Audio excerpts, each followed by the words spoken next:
You know what you should be worried about today? One of the most important issues facing America, what sort of garment Harry Styles wraps his lower body in, at least according to Candace Owens, who responded to the fact that he had been on the cover of a magazine wearing something like a dress by saying, there is no society that can survive without strong men. The East knows this. In the West, the steady feminization of our men at the same time that Marxism is being taught to our children is not a coincidence. It is an outright attack. Bring back manly men. So what sent her into this downward spiral? This photo of Harry Styles.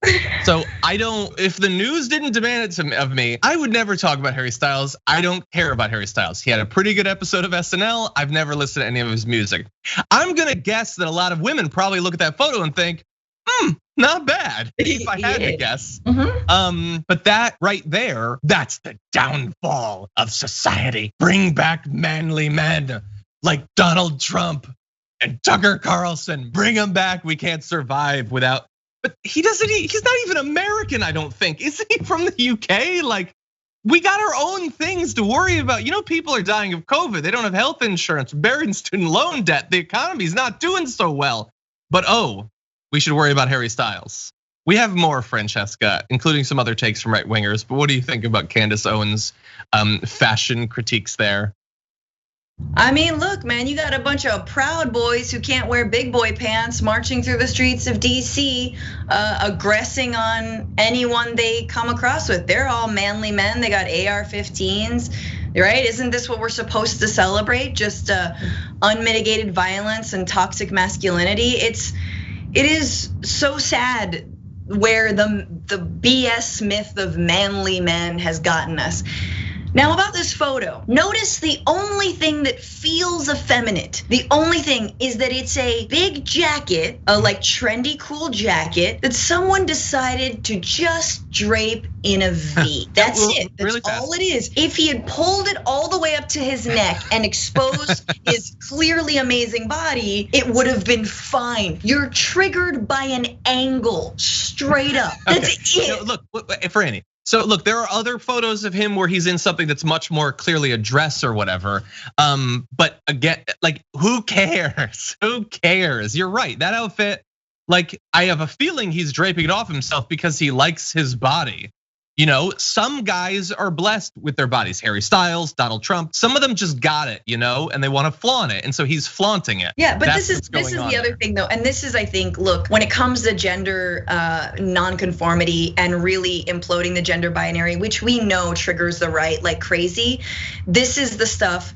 Like, this is what they go for, and that's really what Harry Styles like meant to do. It's like, yeah, get triggered, freak out because I'm wearing a dress. Do you know, does it matter whether my sexuality, whether I like men or women? No. Does my gender matter? No. And I think this is this generational divide that, like, man, even when I was in school, we didn't have that kind of like understanding or openness, but I think young Zoomers truly do. That your presentation of your sexuality and your gender have nothing to do with one another. Your presentation of whatever you want to wear, it's like more power to you. If you can pull it off, it's fly. So, and I love that. I love that about, I think, what an embrace of, and what really queer culture has done to this country is really allow us to let go of the gender binary so strongly that has wrongly defined us, right? We know that their neighborhoods have been rioted in inner city communities and the businesses are moving out of there. The result of Black Lives Matter has been white supremacy, assuming that Black Americans were stupid and emotional and would loot and riot their own communities to fulfill a false narrative about policing. And so we got to say all of that by wearing one t-shirt. It's just so interesting. I mean, if you're triggered, as they say, by a shirt like that, no one who is mad about it ever seemed to ask, like, why? What if it said Malaysian lives matter or anybody? A normal person would say, well, of course, all lives matter, but like, why does this make them so mad? It's weird.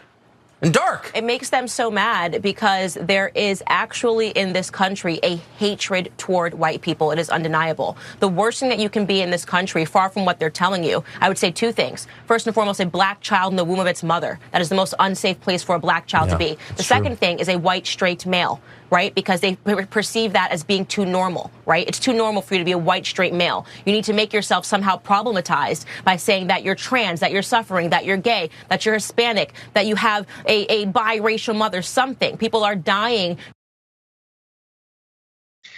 Okay, so often my position as a white straight male is tangential to the necessary diversity of opinion that we need. My sort of perspective has been all too often presented.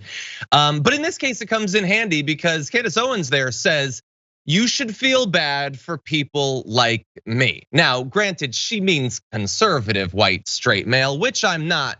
But as a white straight male, I can say that the idea that the biggest problem facing America is anti-whiteness is a convenient dodge, a ruse by white people to hide the actual truth of racism. It is not difficult to be white, nor straight, nor any of the other things that she would say makes you such an automatic victim. And in this case, I can say it because I'm those things. It is a convenient thing that the right wants you to believe, and they are perfectly willing to use a tiny fraction of the massive financial resources they have to pay grifters like Candace Owens to help them push that message.